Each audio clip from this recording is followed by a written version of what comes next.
High mast light fit ചെയ്യല. അതാണ് പ്രധാനപ്പെട്ട ചോദ്യം. MLA-മാരുടെ പണി റോഡ് ഉണ്ടാക്കലും ഹൈമാസ്ക് പഠിക്കലൊന്നും അല്ല, പഠിപ്പിക്കലും അല്ല. അവര് നിയമം ഉണ്ടാക്കേണ്ടവരാണ്. അതെ, ലോ മേക്കേഴ്സ് ആണ് അവർ. അതെ. നമ്മുടെ നാട്ടിലെ ആൾക്കാർക്ക് ഇപ്പം ഞാൻ തന്നെ ഈ സംസ്ഥാന സർക്കാരിൻ്റെ കഴിഞ്ഞ 10 വർഷത്തെ റിപ്പോർട്ടിങ് ചെയ്യുന്ന അതിൻ്റെ വീഡിയോ ഞാൻ ചെയ്യുന്നുണ്ട് പറയാം. അപ്പം അതിനകത്ത് ഞാൻ പ്രധാനമായിട്ട് ചോദിച്ച ഒരു പോയിന്റ്, എത്ര നിയമങ്ങൾ നിർമ്മിച്ചു നമ്മുടെ നിയമനിർമ്മാണ സഭ, അതിലെത്ര എണ്ണം നമുക്ക് ഉപകാരപ്രദമായതുണ്ട്, എത്ര എണ്ണം നമ്മുടെ ജനാധിപത്യ താല്പര്യങ്ങളെ ഹനിക്കുന്നതുണ്ട്. അങ്ങനെ ഒരു കാറ്റഗറൈസ്. അതുകൊണ്ട് രണ്ടാം പിണറായി സർക്കാർ കൂടുതൽ നിയമങ്ങൾ നിർമ്മിച്ചിട്ടുണ്ട്. പക്ഷേ അതിനകത്ത് തന്നെ ഇപ്പോൾ ഈ ലോകായുക്തയുടെ പവർ കളഞ്ഞത് ഒക്കെ അതിനകത്ത് വരും. മുഖ്യമന്ത്രിക്കെതിരെ അന്വേഷണം നീളുന്നു എന്ന് കണ്ടപ്പോൾ ലോകായുക്തയ്ക്ക് അതുവരെ ഉണ്ടായിരുന്ന പവർ ഇവര് നിയമം പാസ്സാക്കി എടുത്ത് ജനാധിപത്യ വിരുദ്ധമായിട്ടുള്ള തീരുമാനമെടുത്തു. അപ്പോൾ അങ്ങനെ നമ്മൾ നോക്കുമ്പോൾ ശരിക്കും നിയമസഭ സാമാജികർ എന്ന നിലയ്ക്ക് MLA-മാരുടെ ഉദ്ദേശം അവിടെ പോയി നിയമങ്ങൾ ഉണ്ടാക്കുക. ആ നിയമങ്ങളെന്ന് പറഞ്ഞാൽ നമ്മുടെ ജനജീവിതം സുഗമമാക്കുന്നതിനും നിയമപാലനം ഉറപ്പുവരുത്തുന്നതിനും നമ്മുടെ അഡ്മിനിസ്ട്രേറ്റീവ് പ്രൊസീജിയേഴ്സ് എളുപ്പമാക്കുന്നതിനും ഒക്കെ വേണ്ട നിയമങ്ങൾ നിർമ്മിക്കുക എന്നുള്ളതാണ് ഇവരുടെ ജോലി.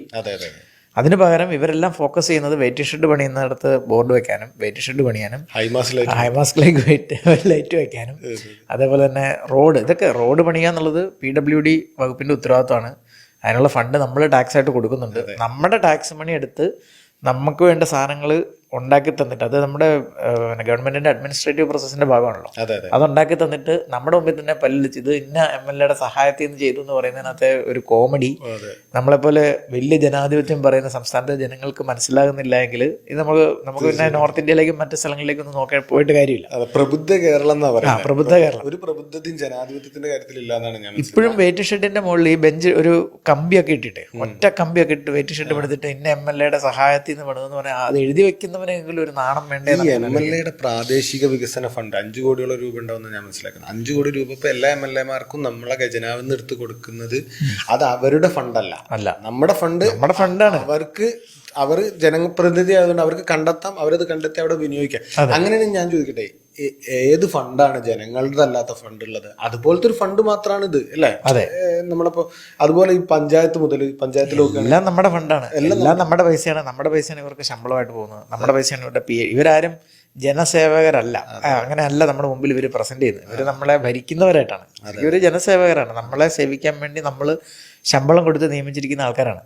അവരെ ചോദ്യം ചെയ്യാൻ പാടില്ല, അവരെ ക്വസ്റ്റ്യൻ ചെയ്യാൻ പറ്റില്ല. അവരിപ്പം യാസിനോ ഞാനോ ചോദ്യം ചോദിച്ചാൽ ഉത്തരം പറയാൻ ബാധ്യസ്ഥരാണ് ജനപ്രതിനിധികൾ, അല്ലേ? നമ്മള് അത്രയും ഒരു അക്കൗണ്ടബിലിറ്റി അവർ കാണിക്കും. ഞാനിതിൽ ഒരു പൗരൻ എന്നുള്ള നിലയ്ക്ക് നിയമസഭാ സാമാജികനെ കാണുന്നത് ഇവന് ഈ ഹൈമാസ് ലൈറ്റും ലോ മാസ് ലൈറ്റും ഒക്കെ ഫിറ്റ് ചെയ്യുന്നതിലുപരി ഞാൻ അവരുടെ അടുത്ത് കാണുന്ന ഒരു പ്രിവിലേജ്, എന്നേക്കാൾ ഒരു പൗരൻ എന്നുള്ള നിലയിൽ എന്നേക്കാൾ കൂടുതൽ പ്രിവിലേജ് എന്താണ് അവർക്കെന്ന് ചോദിച്ചാൽ ഞാൻ പറയാം, അവരെ എൻ്റെ പ്രതിനിധിയായി MLA-നെ പറഞ്ഞയക്കുന്നുണ്ട്.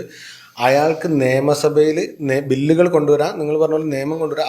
അതുപോലെ എന്നേക്കാൾ ഉപരി ചോദ്യങ്ങൾ ചോദിക്കാനുള്ള അവകാശം അവിടെ ചെയ്യുന്നുണ്ട്. സ്റ്റാർ ഇട്ട ചോദ്യങ്ങൾ, സ്റ്റാർ ഇടാതെ. അപ്പൊ നമ്മളൊരു MLA-നെ വിലയിരുത്തുന്നത് ഇവൻ കല്യാണത്തിന് വരുന്നുണ്ടോ, ഇവൻ മരിച്ചെടുത്ത് വരുന്നുണ്ടോ എന്നൊന്നും പരിഗണിച്ചുകൊണ്ടല്ല, ഇവൻ നിയമസഭയിൽ പോകുന്നുണ്ടോ, അവിടെ കിടന്ന് ഉറങ്ങുകയാണോ എന്നൊക്കെ പരിശോധിച്ച്. അത് യാസിനെ, അത് പക്ഷെ നമ്മുടെ നാട്ടുകാരുടെ കയ്യിൽ ഒരു ഞാൻ പറയുന്നത് ഇതിലെ ഉത്തരവാദിത്തം ജനങ്ങൾക്ക് ഈ ഒരു ബോധ്യമില്ല. ജനങ്ങള് ഇവൻ എന്റെ കല്യാണത്തിന് വിളിച്ചപ്പോ വന്നോ, അല്ലെ എന്റെ കട ഉദ്ഘാടനത്തിന് വിളിച്ചപ്പോ വന്നോ? അതുകൊണ്ടാണല്ലോ ഈ മറ്റേ ചെറിയൊരു U-ടേൺ ഒക്കെ പോയി ഉദ്ഘാടനം ചെയ്യാനായിട്ട് പോകുന്നു, മന്ത്രി പോകുന്നത്. ബിക്കോസ് ഉദ്ഘാടനത്തിന് ഓടി നടക്കുന്നത്. കാരണം അല്ലെങ്കിൽ പ്രധാനമന്ത്രി വരാൻ വേണ്ടിയിട്ട് ഒരു പാലത്തിന്റെ ഉദ്ഘാടനങ്ങൾ വൈകിച്ചു വയ്ക്കുക. നമ്മുടെ നികുതി പണം കൊണ്ട് പണിത ഒരു പാലം പുള്ളിയുടെ സൗകര്യത്തിന് വേണ്ടിയിട്ട് നീട്ടി വെച്ചിരിക്കുക, ബ്ലോക്ക് ചെയ്തിട്ടിരിക്കുക പുള്ളി വരുന്നത് വരെ. ഞാനിപ്പോ ഒരു ഉദാഹരണം